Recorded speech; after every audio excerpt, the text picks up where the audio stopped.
Good morning po. Welcome po ulit sa ating channel. Mag-harvest po tayo ulit ng talong. Ito po ay second harvest. Lumaki na po sila. Meron pong mga namumulaklak pa.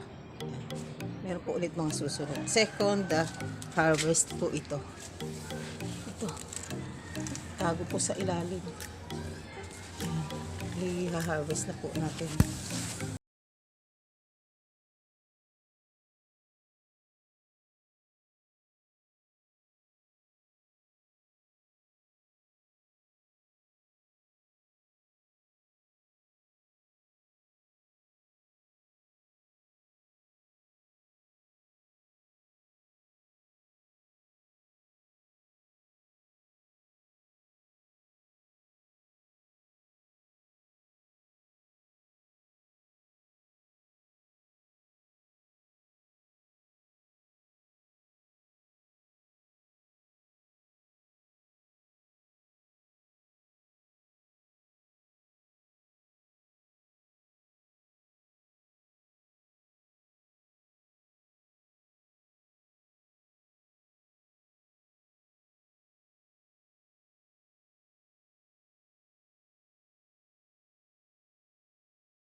Ito po yung kakalabasan pag tanim po ng pinagputulan ng spring onion. Ayan, tutubo po ulit yung dahon. Ayan, ito po. Di ba po, meron tayo magiging supply na spring onion. Ito na po yung una kong mga naitanim. Yan. Tumubo na po sila. Ayan. Mapapansin nyo po, ito, may lalabas po ulit yan ng panibagong dahon. Ayan. Ito po yun. Tutubo po sila ulit. Meron na po akong unang naitanim. Ito na po sila. Tumutubo na po. Ito po, huli kong itinanim dito. Ayan. Ito po. Ito may meron na po siyang sumisibol na mga maliliit. Magiging ganito po yan. Ito po. Meron ganun din. Meron po rito maliit. Tumutubo na rin po. Ito po yung kinalabasan. Yan. Ito na po sila.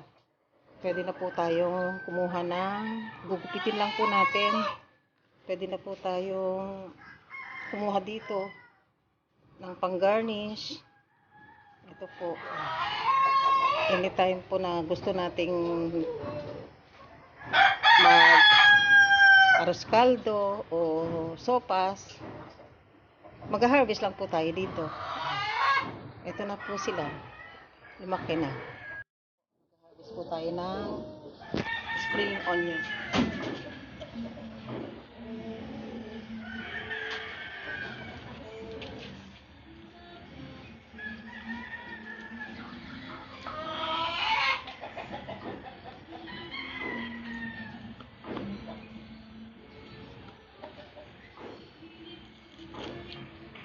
Kung mga ito, tutubo po ulit to.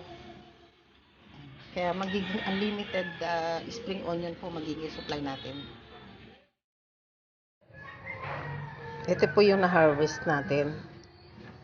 3 eggplant, spring onion, at saka po itong sili.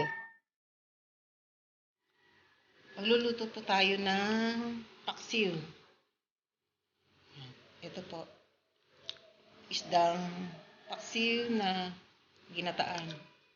Lagyan po natin ng yung pangalawang tiga po ng gata. Yan. Lagyan po natin ng importante po luya. Yan, pagtanggal po ng lansa. Luya po ito. Luya. Luya.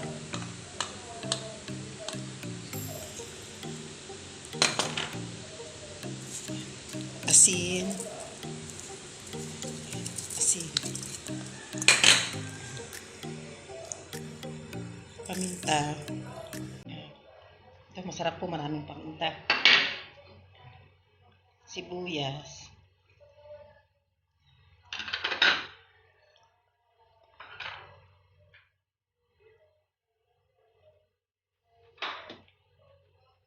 Tsaka po white vinegar.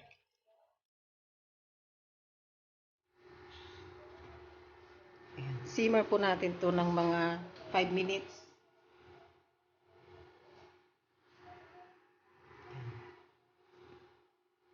Medium heat po ito. Takpan po natin.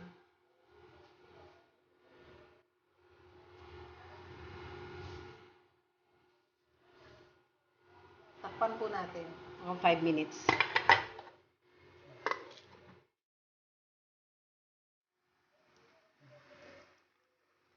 After 5 minutes, ilalagay po natin ito po yung tinatawag na kakang gata. Unang piga po ito. Unang piga po yan. Tignan po natin ulit. Lagay po natin itong talong.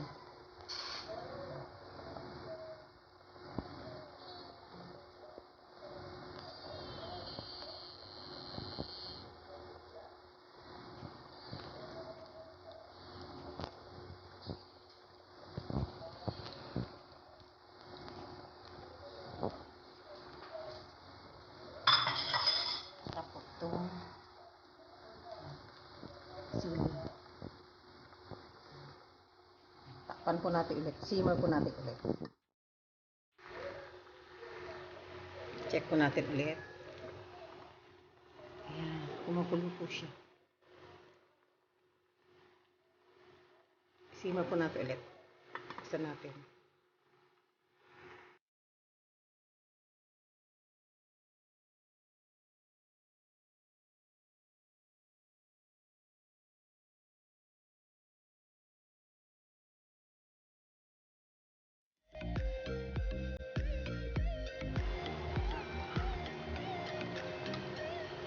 Tikman po natin. Luto na po siya. Sarap. Kain na po tayo. Ito na po yung ginataang paksiw na may gata. Garnish po natin ng spring onion. Sarap po yan. Saka po yung sili. Yan na po yung finished product. Kain na po tayo.